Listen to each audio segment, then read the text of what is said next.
So the wind's finally dropped for the first time in about 5 days, and we had a bit of rain. It's time to get this boxer out on the barley.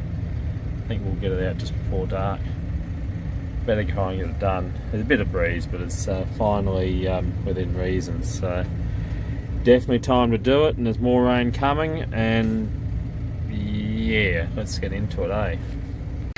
Well, they're here feeding, but where's the rest of them? I hope they're just asleep up the top of the scrub and not halfway up the road or something like that. Oh well, wish me luck. Oh, thankfully they're all there. They were just up the top. Now to get them to go down to the feed.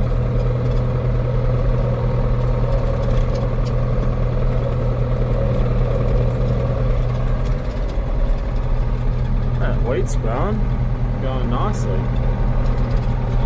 So lentils are up, so is the ryegrass. So, well, we'll chop it out.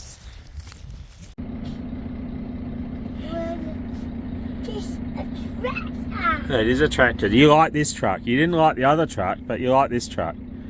You like it, do you? It's blue, I know. That's blue, isn't it? Oh, now, try and put a dent in some of this grass out in the lentils. The lentils just up, so is the grass. We won't get it all done today, but oh well. What we do today won't have to do tomorrow or in a week's time, or whenever it's going to be. Will there ever be a rainbow? Well, that's not quite what I was expecting or wanted to see. On the radar there was nothing when I come out. I could just see a little bit of misty stuff. Oh, it'll be alright, but it's a lot more than what I thought. So I don't know, we're just going very slowly along here, so we have a coarse droplet and don't drift it onto the wheat where we already did some damage with the pre-em. So we are buying some different nozzles actually for these higher water rates. But we're just creeping along about 4 mile an hour now, 6.6 roughly 4 mile an hour, something like that. And so it doesn't drift onto the wheat too much and kill all of that. Like, you can just sort of see it. Most of it's recovered, but bloody hell, harsh. Anyway, we'll have another look. Look at that, that's getting dry. I don't know, I think we might end up just doing the one round, and then that'll rest. I'll have to wait in the tank for about 5 days. And that's kind of annoying, really annoying. I wouldn't have brewed it if I thought that was going to happen. Bloody hell, well, you can't take a trick with the spraying at the moment. Anyway, I better concentrate on what I'm doing. Well, that's annoying. I think that's going to be it for now. It made it just damp enough that I'm not game enough to go on. It'll be interesting to see how it works on what I did. That'll be enough of an experiment. It's actually not, ryegrass isn't so bad around the edge, so if it doesn't work that well, it's not the end of the world. Don't like wasting chemical, but yeah, and also good to get that width done next to the wheat while it's not bloody howling gale, because I'm sure next time it will be. Yeah, what a prick. There you go. And now it's all fined up. To a point, for a little while anyway, but there's talking about 3 or 4 days of wet weather, and then when it does stop, it's going to be blowing, going to be windy AF again. So that'll be good. It was just going to be nice to get this job done. Just a touch wet. I don't know what happened to that dry July, or dry June, we're not July yet, but I don't know what happened to that dry winter. I'm not complaining, not one bit. But definitely wetter than I thought it would be. Having said that, it hasn't been super wet, but definitely better than what the initial outlook was, so that's positive. We've had 30 mils over the last day or so, but look at this, we're out spraying. Damage, or doing much damage. I mean, it probably compacts it a bit, but those spray tracks will get compacted anyway. Oh, there you go, that's modern farming for you. These things are stuck. I'm not sure. They need a bit of attention. I don't know whether it's loose wire or what's going on. They sort of work sometimes. Alrighty, we've got our glow plugs and somewhere in that box anyway.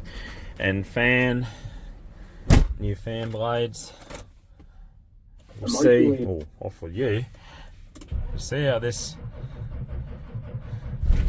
glow plug manifest. It didn't start too bad, but it's in a warmish shed. It's a cold day, but I feel like driving regularly. It's using more fuel than it should too. So I'm going to swap them over and we'll see how we go. But I'll try and turn around so we've got a bit of light, but we're definitely going to want to stay out of the wind.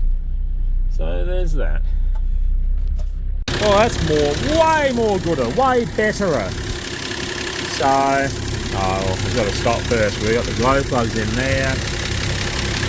They shouldn't be too onerous to get to. We don't have to take any intercoolers off or anything, so that's kind of nice. And we've got that fan blade, which, well, when it stops, there, you can see all the, a bit dark there I suppose, but yeah, you can see the hairline cracks. That's going to blow up on us one day and shatter, so we don't really want that. That is definitely on the way out after 23 years. So there's that. I presume we'll just take that whole assembly off and then we take the fan part. It's always kind of fun.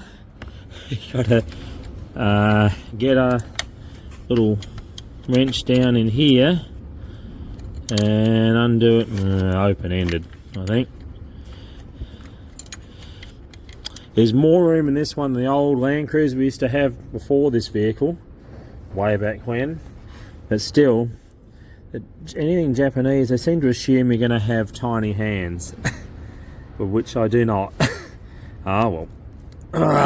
Geez. Anyway, I might need the two hands to get this off. So yes, she's definitely seen better days. Look at that. Just waiting to fly apart. Look at that compared to, that's the high flow one. Genuine Nissan. So obviously they had an issue, so they updated it, so there you go. Very good. After many of the swearings, we've got it in. So it fits well. I think we ended up having to, we had to take out the, for the sake of about 5 or 6 mils, we just couldn't get it past.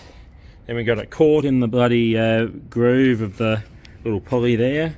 Ended up having to take the shroud and lift the whole radiator up a bit and get it into place. But we've got it there now. So simple job made hard, but it's here and it fits well. I think it'll be good. No wrenches. I better give it a run before I do any other. Just start on the glow plugs. We flatten the battery, so there's that. Anyway, we'll do the glow plugs and then go from there. I think it needs a charge up. We just had the ignition on for a little bit. Shouldn't have flattened it, but it did. So I do a time lapse, except I don't know whether I'm going to put the camera, but yeah, we just got to remove this, and here they are, just under there. So it should be straightforward, but that fan should have been straightforward too, which it was to a point, but just a little more fiddly and a few more steps than we would have imagined to start with. Oh, it begins anyway. So take that rail out. I better blow it off before I go too far. Just make sure there's no dust to go in the intake there. And it should be all good.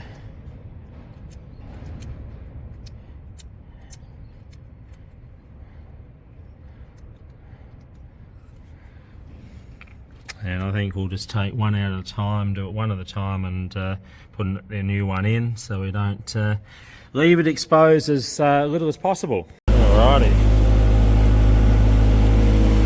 It would help if I put the pressure, turn the hose on. Nice.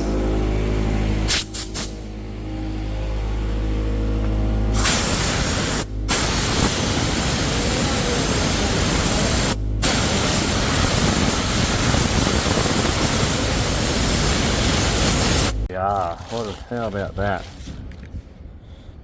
Out to hammer the Bosch.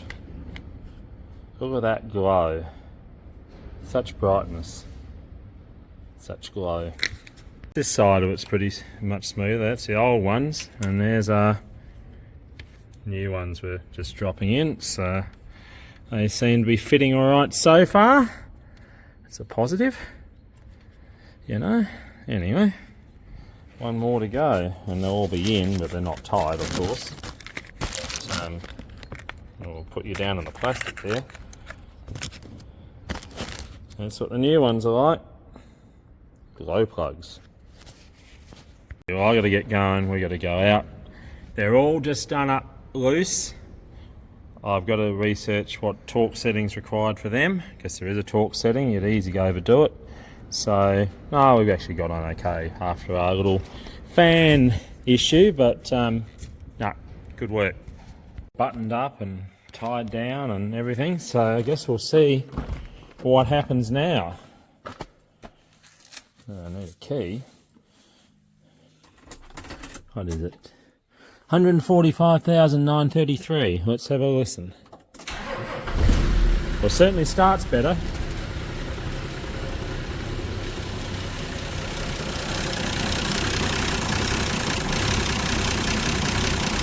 A little bit rugged, but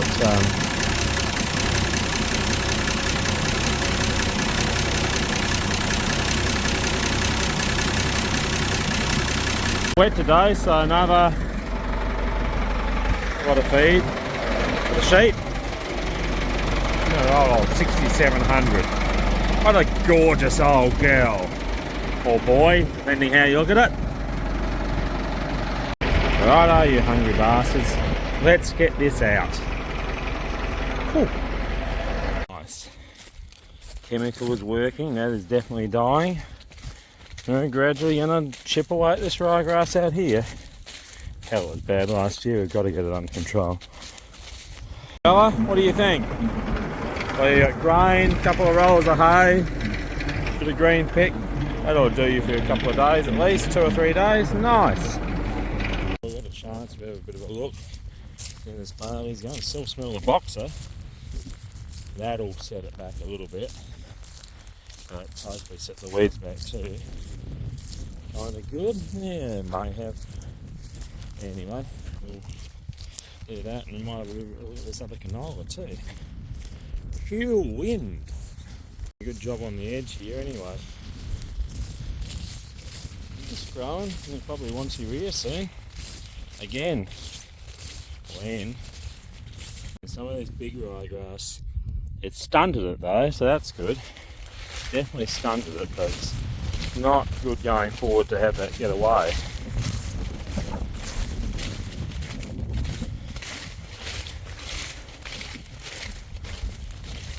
Anyway, I am glad to see the wild oats dying. That is a relief.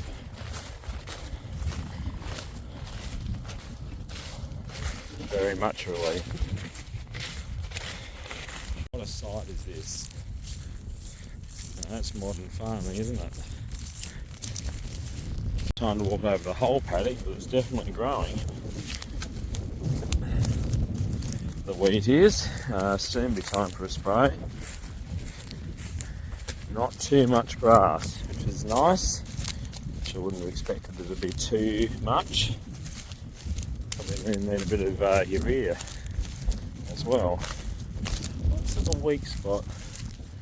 Nothing's eating it, but yeah. Some of this stuff up here needs some urea though. It's growing, but it's a bit sluggish. Kind of to be expected, but down with the water. It may well just be a water issue, because we're down the bottom there and see there's a lush as. Having a look at the other beans. Yeah, we've knocked out the brome so far, but yeah, there's more coming. Definitely more. I wonder what's going on there. Interesting. I might have to see them perhaps. More interesting is probably while we've had plenty of rain, it's not super wet here. I think that might be why. I think that's mainly what's differentiating some of these crops currently. Yeah, for all the rain we had the last week or so, it doesn't seem very wet. It's wet-ish, but damp, but not overly so.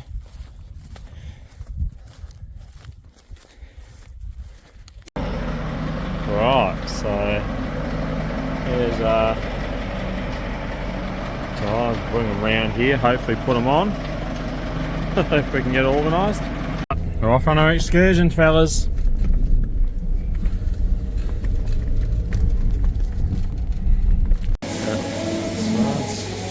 Oh, very good.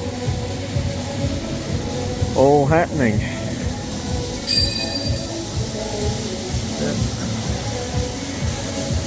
Come on, you fellas. Oh, black tractor, eh? I love black tractors. You love black tractors? Yes, It does look pretty impressive, doesn't it? Wow, front end linkage. Oh, you don't run in the gateway, but yeah, let's go and walk up these other ones. This is a nice one. That's a nice tractor. 280 horses, hey? That's a yeah. Yeah, you can, can't you? What do you think? That's a pretty green one. Yeah. What have we got here? 7615. Those cabins haven't changed much. They're the same as, they're basically the same as what they've always been. No AdBlue either, so this is a simple one. Someone moving a tractor, aren't they, young lad? Oh, just mine, there's a truck coming. There's one more your side, but how about this? This is one of the new space age ones. This is the new space age tractor, Kate. With their new cabin. It is nice. Yeah, it's actually not too bad. 8S225. So presumably that's 225 horses.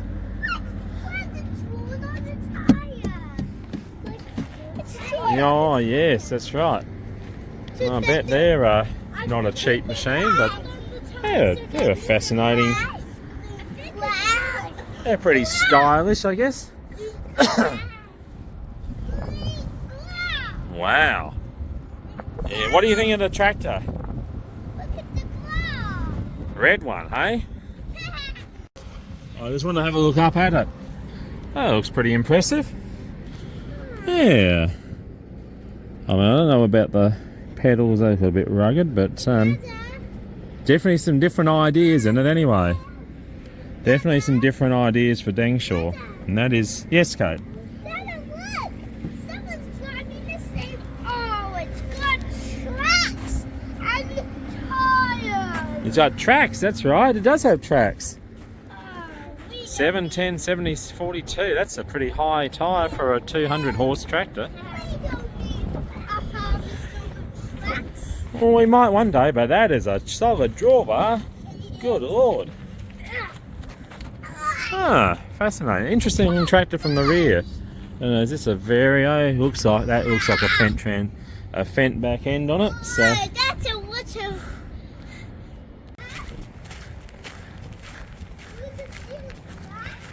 yeah.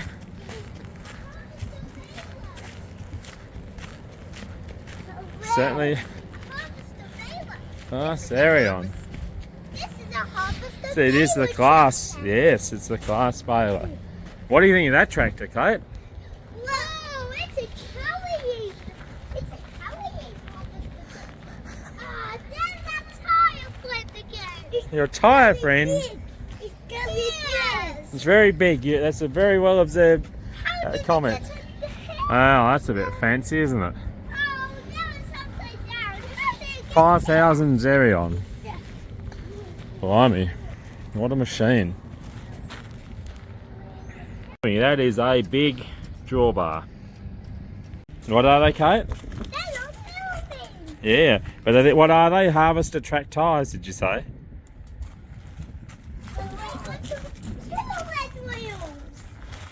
And look on the back. Wheels. Yeah. Whoa. Yeah, alright. There's another one inside. Yeah, we can't go in there. Nope. This has got the new C Terminator. Nice. This is it. So that's the seat control unit, the factory manufactured one. Interesting. Very good. Tilt auger on it. Tilt spout, I should say. Yeah, that's the spreader. That's the spreader at the back, Kate. And that's how they drive their seed terminator, the Redicop one. Very nice. Only about $1 million. You don't need to worry about money. Well, over here you don't. They got more money than they know what to do with. I like that idea. Steps there is a great move. And you can actually get past so you can walk around the front like I do. That's the front elevator, and that's a belt drive one. Ours is a chain. This would be quieter and maybe a bit smoother. Maybe not, I don't know what service life is like, but Commander Activia. Wow, what a heavy bloody spray that is. Good lord. That's probably cost you your firstborn too. Wowzers. These things haven't changed much in all those years. A few extra screens and that, but not too different.